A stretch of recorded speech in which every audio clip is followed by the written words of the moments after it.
Yensia Komanasi FM free and someone Energy and Green Transitions Minister Eddie Atuja say, look, we have a lot to deal with within the energy sector. Is it that Afiansan Energy Minister Ehu Anasan who did na name no who kwaya obefa so Good morning.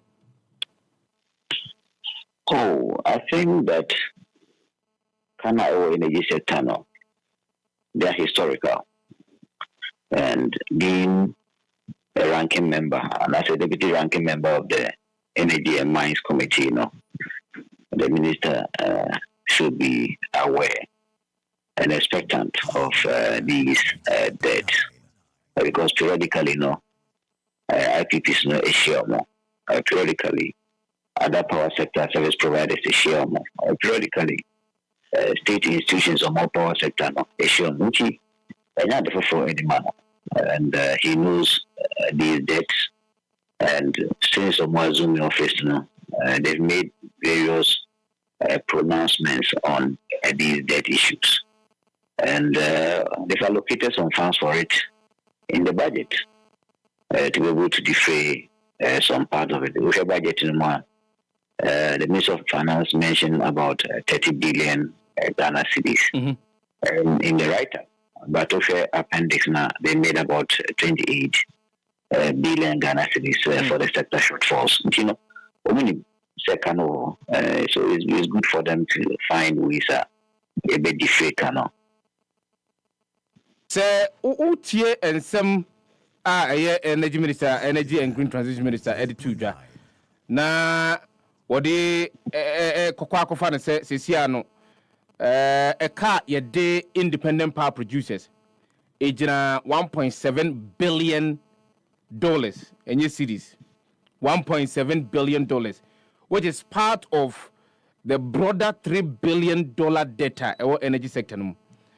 Okasa one independent power producers call aqua kudinsa also and I say one edinsa also to ensure say there is a win-win situation. How sustainable do you think say this strategy to renegotiate with the IPPs? Our bride Duomoka $1.7 billion US. How sustainable do you think say it will be, especially in the mindset of the energy minister? A win-win situation. I think it's going to be very sustainable depending on how the ministry approaches these debt issues. And the end at SEMSA have always maintained that most of the historical debt and now the FM legacy debt are due to bad contracts signed in time past. And some of these bad contracts, some of these IPPs are benefiting a lot from the state than never be a few more. And some of them might have even recouped more investment. So that's over 100% return on investment and even more achievable.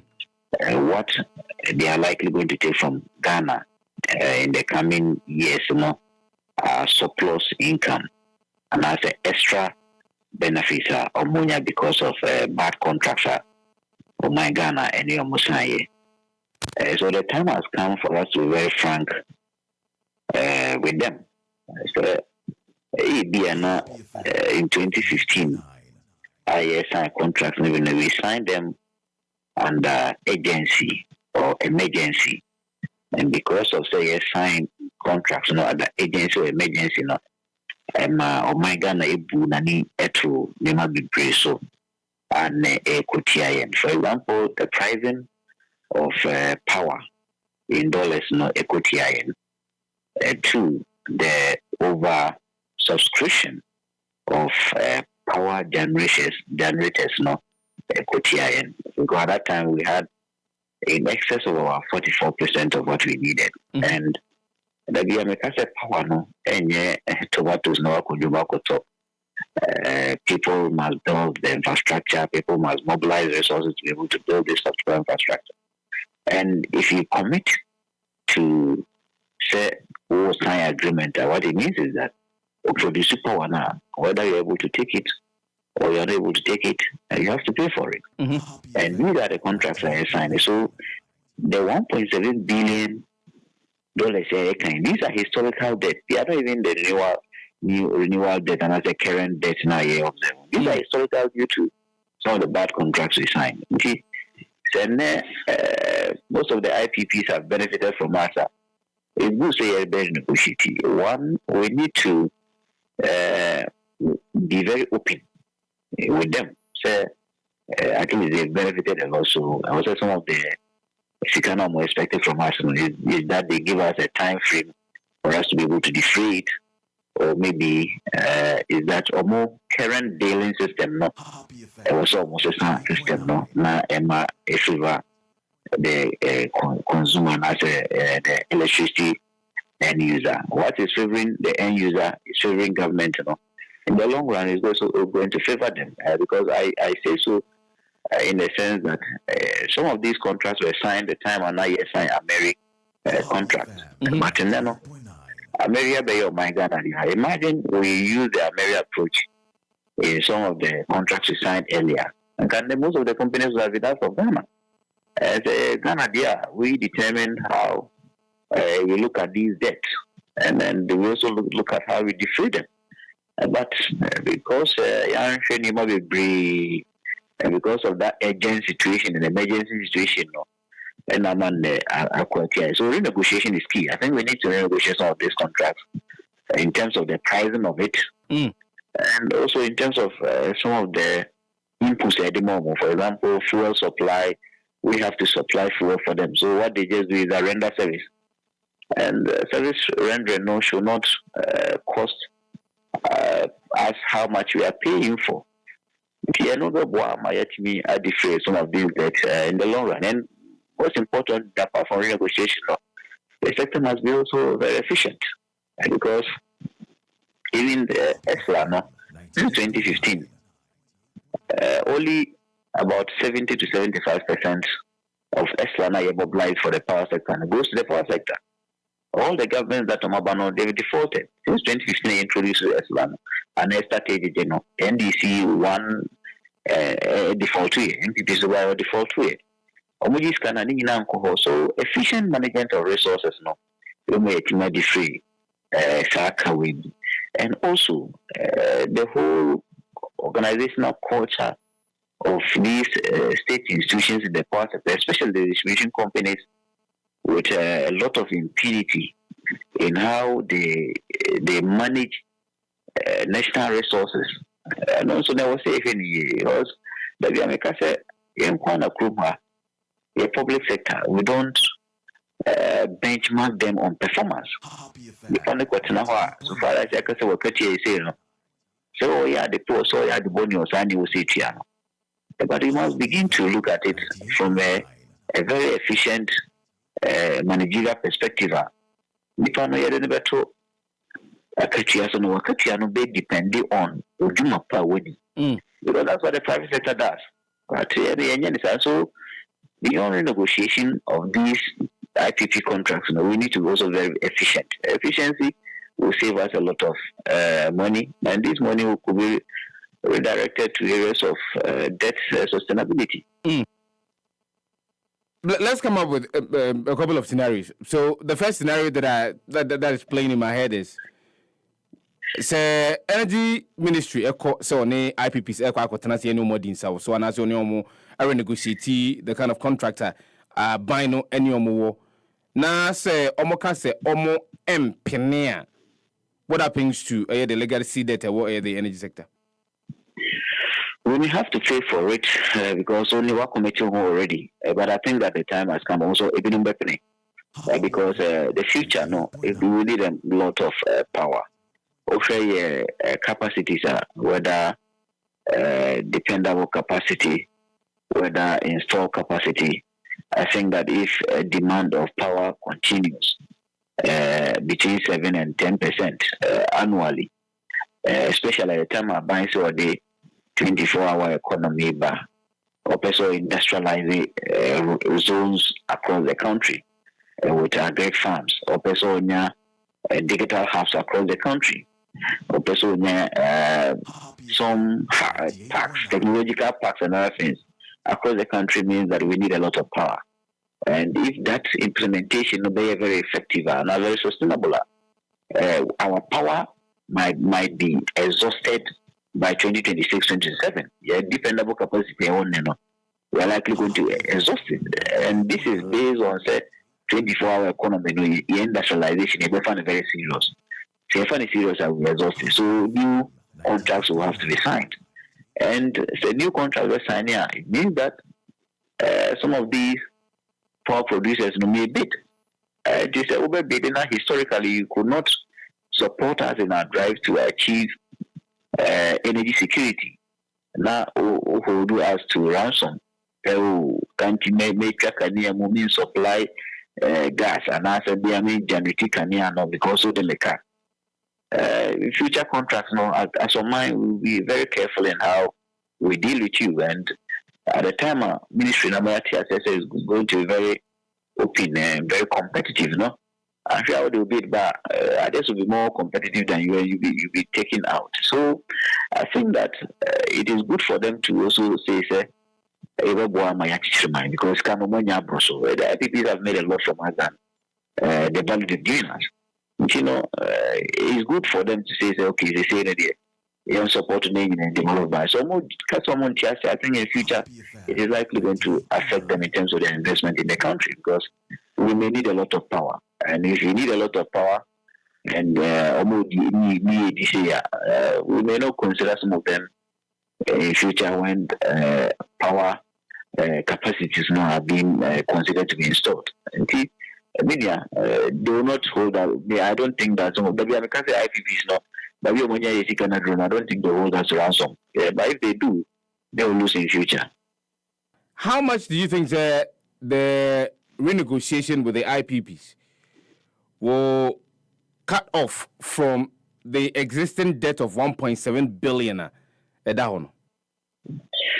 I think we need to even look at this debt issue carefully, because you see, if you take the cash waterfall mechanism, for example, in those days, the previous government was even able to pay recurrent debts, not current debts, of about $43 million to various power producers in the level A, and as a different category A beneficiaries of the system or the framework.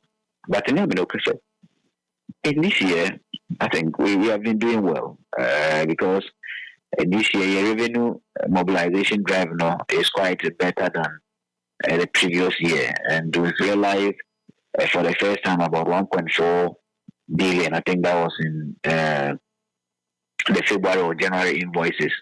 One of the invoices we realized almost about 1.4 billion Ghana cedis, and this 1.4 billion Ghana cedis they are converted to dollars more.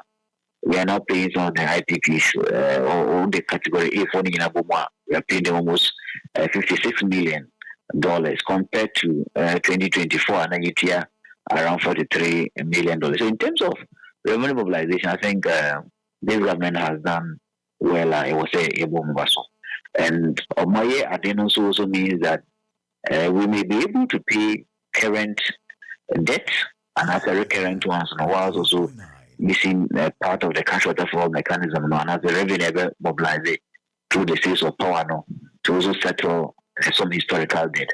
And so I believe that 1.7 billion you need to not free in that regard.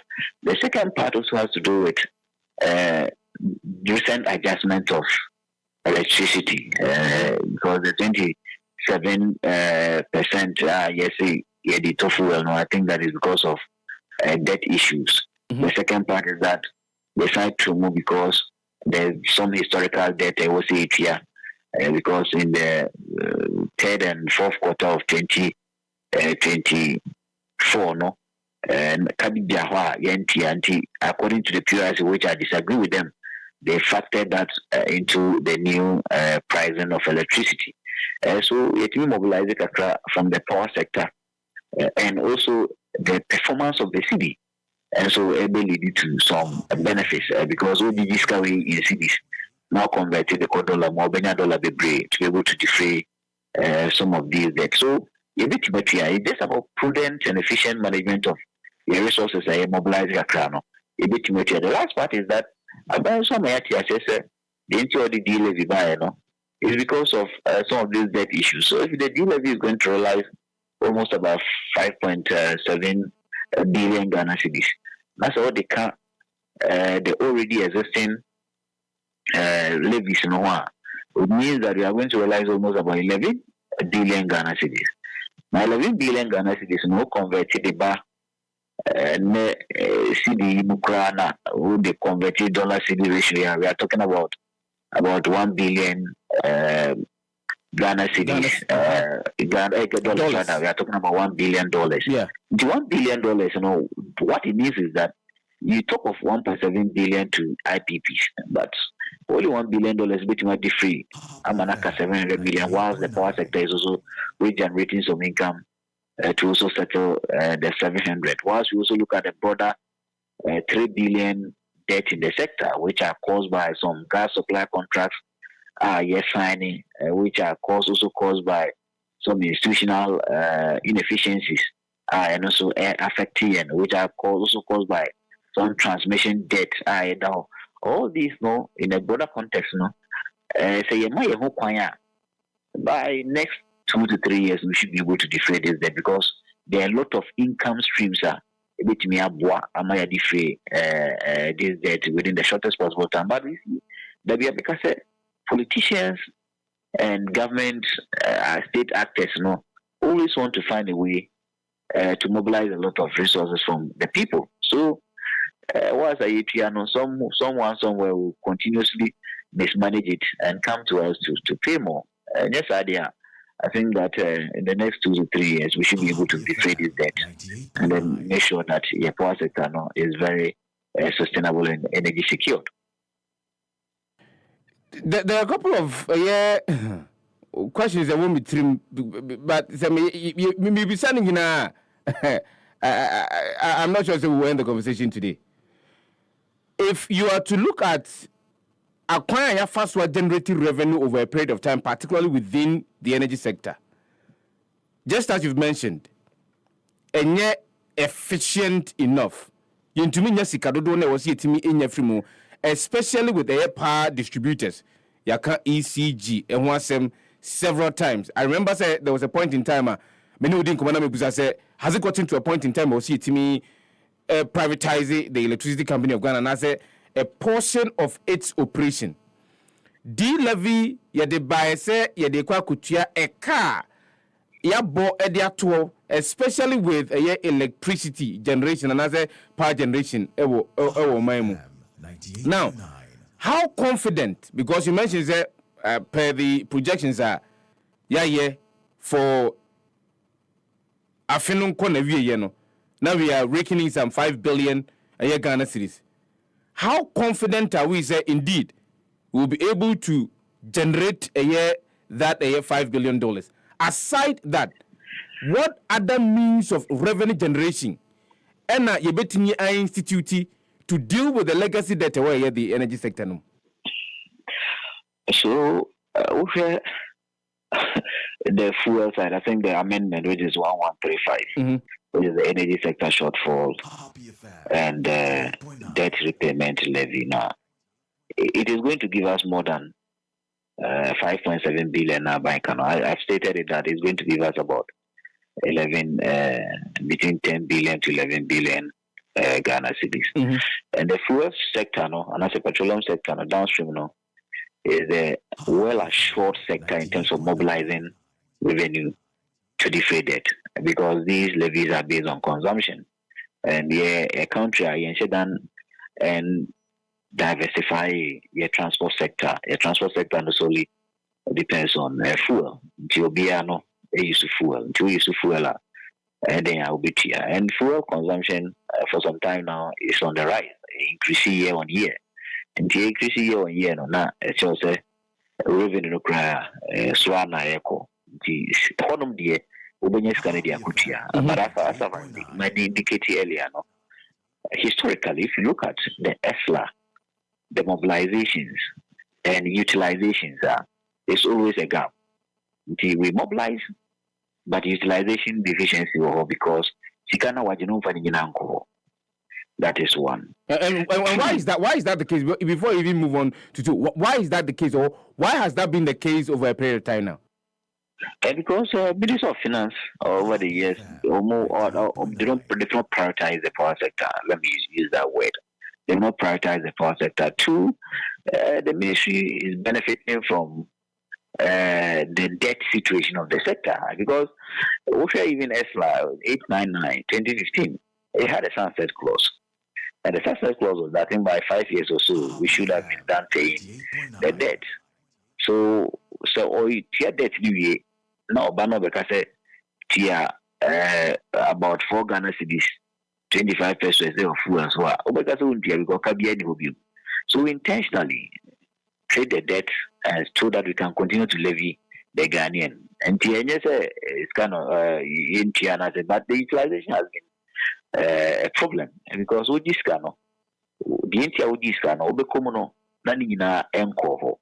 say it's deliberate on the part of government. It could be deliberate because people benefit from our predicaments. People benefit from some of these challenges that we want to resolve. So the BIN keep it so that people continue to benefit. And that is true. From 2015, I started implementation. There was a gap between mobilization and then utilization, and you don't even know where they direct these funds to because the ESLA doesn't explicitly say can get the Kohana, the Koha. They just tell you, there are some government priority projects and something for the sector. And also, there are some OMCs. They take the money, but they don't repay and also remit the money to the central government. Right? Yes, we will share price stabilization recovery levy, for example. Most of the ESLA reports I've read, sometimes a cabin to me bum about 500 million, sometimes a cabin to me bum about 200 million, 186 million. So people on the part of OMC, they're supposed to give the money to government. Government, government. They don't remit it to government. They keep it. And as I know, MP, they have what they call account receivable committee. My establishing. Still reading Kofoyachi. I'm a politician. I belong to this party. They consider party near Jan Maneko. Now right? And the lack of transparency. Private businesses. Yes, this is happening. Both governments, MPP and DC, or DSC gonna be na kutia of fuel station. Omudia, na companies na ko MP, MPP na tiswa. Also, me MPP ninti, economy nyanti amede boa party. They spend this money.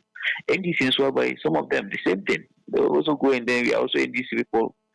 And they also embezzle our money. They embezzle our taxpayers' money and private businesses, and nothing is done to them. And the lack of transparency with respect to how you even account for these resources, is also very bad, right? Private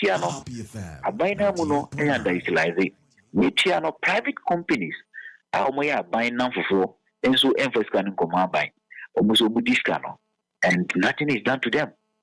Nothing. In 2022, 2023 Auditor General's report mentioned 60 million Ghana cedis are not boss for a pure boss margin, but the companies did not remit this boss margin to the state.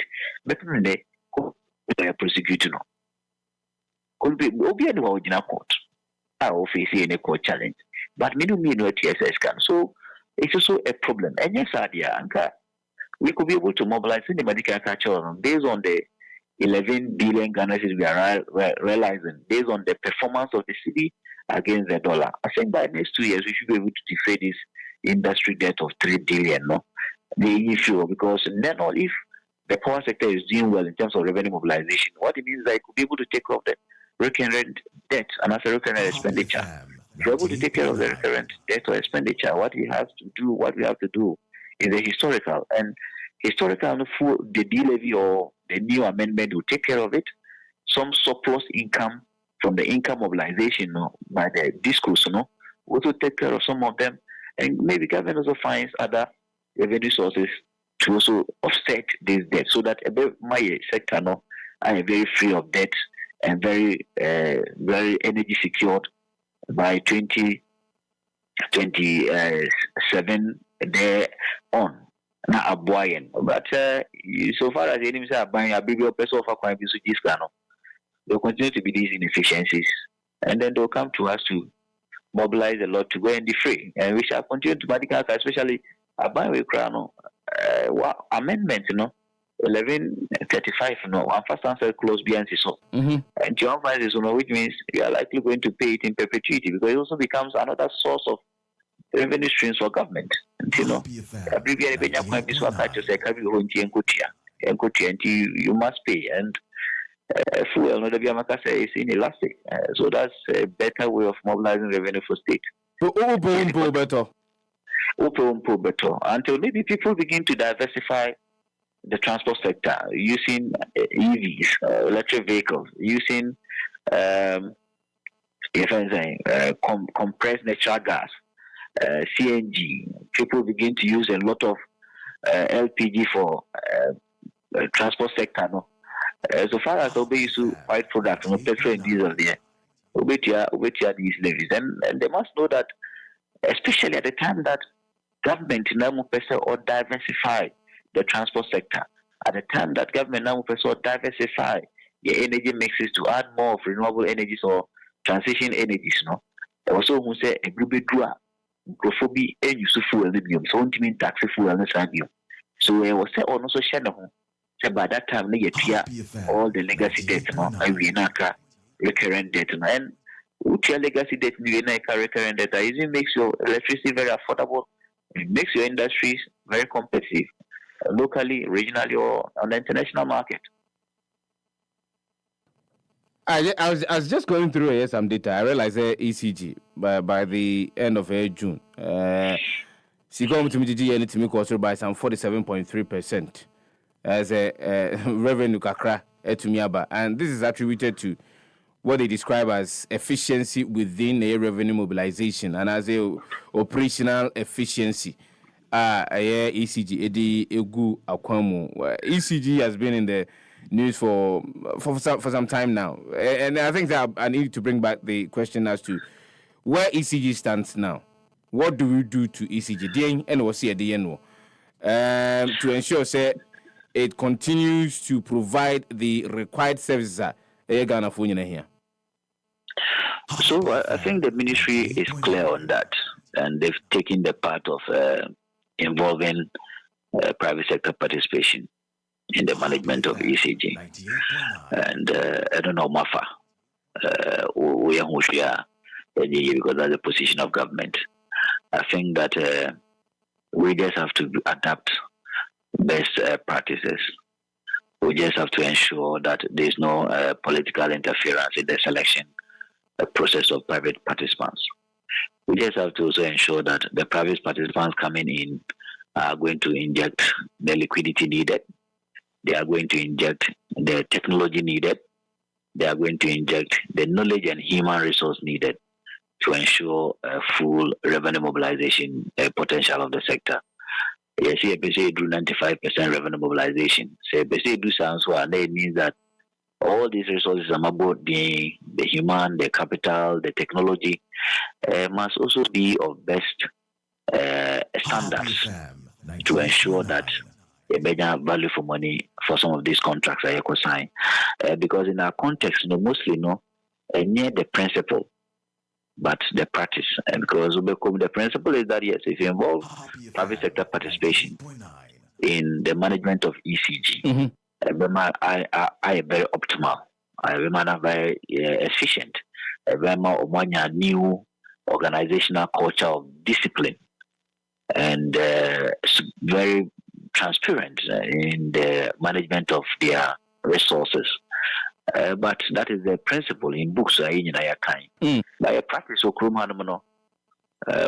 politician and politicians because of say they want to fund their political parties, they always find a way to milk some of these agreements and for value for money. But we should make sure that contract matter is going to be very open say go very open, making sure say we select the best that which me and my value for money and ensure that they'll mobilize a lot for the state. Yeah, I think that as a mind, we also need to look at how ECG is going to defray the debt. And ECG and the other disco like Netco, because as areas or bit media revenues be brave, all hand over to a private sector. What it means is that some can be a ECG or charge the services, and then its distribution service of about maybe 10 pesos per kilowatt hour.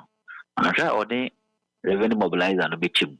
And as all the Chimukana say revenue mobilizer and as a private participants now Obomono. Obeji commission krana, it means that Sigano Dudona and call ECG Hobium, Kakabi Nebekono. But this company, we are talking of a company that is in debts of or liabilities of about 70 billion Ghana cedis. Because the last time I checked, it was around 67 billion Ghana cedis. So it's almost 70 billion Ghana cedis liabilities. So how do we defray this debt so that in the long run, also the books bear clean kakra? I think that must also be considered in this selection process. I think there was all mind if quite Pabiswa a bit to me at defray some of these debt at ECD because it helps them in modernizing the system. Because a lot of liabilities are owned to me and investing in the system. And so, investing in the distribution system is likely going to make sure bit me high in terms of system interruptions, whether frequency, whether duration, whether by day or by time, a bit me affecting. And even though we are going to involve the private sector participation, I will say a home kakra. And lastly, private sector participation has been the position of government. But for us to get a very, very regulated sector, I think that we need to amend the 738, which is the PRC Act. We need to look at it because Babi the question, Emma, even the perception of political interference in there, and as executive interference in their management, Emma echo high because it's directly under the presidency. And sometimes the company is directly under the presidency. People may have wild thoughts of how the presidency could influence their decision making or tariff decision making. Amending every presidency. Every presidency name money by whether authority, whether and I think even the previous government wanted to merge it with energy commission. So it means merging a streamlining sector now. They are very, very independent. I think that which may policy the private sector or policy private sector here and also ama was effective power we are also getting efficient management of resources in the sector energy security and sustainable energy in future. But say you strengthen PRC obey Kramaya Odinsia or the Kadombi. And that also will not help the sector in terms of revenue mobilization. So these are some of the things I think that are buying a bit taking it serious. But the politicians need more and how they manage our institutions. But this time, we are trust they will do the right thing for us to have a better country for a better development. I expect for our people. Final question will be, energy sector, no, baby, as we speak. For in terms of power availability, I think in recent times is good, but the sustainability of it is something I was say because power no benyan and there, but that will you get it.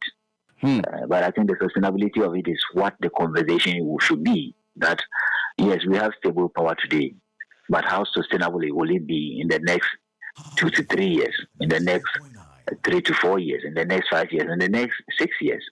That is the future. That is how we should look at it. Yes, Mediana is good, but how affordable it is for our industries. How affordable is it for our households? How is it reducing poverty or what they call energy poverty at the household level?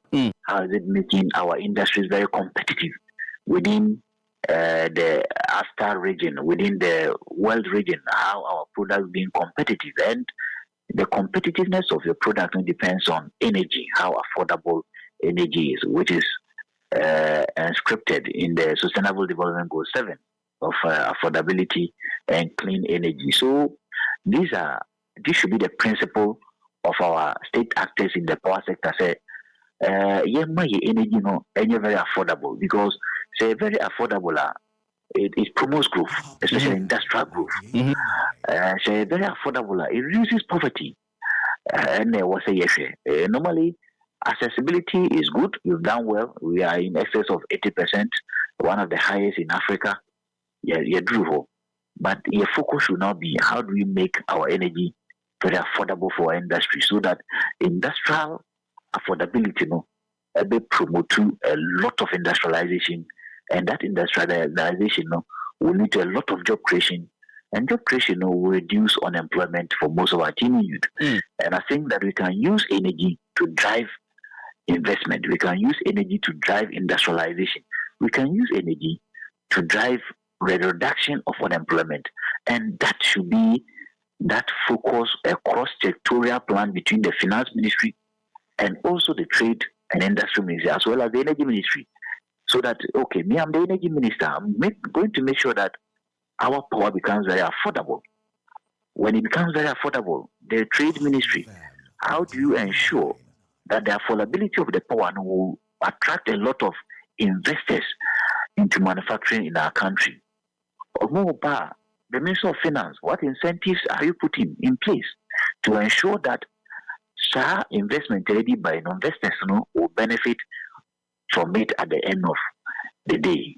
That is how planning is done. That is how thinking should be done. It should be cross-sectorial, where we build our development based on any institutional strength or any ministerial strength to promote growth. And I think that communication should be something periodic among the ministries. But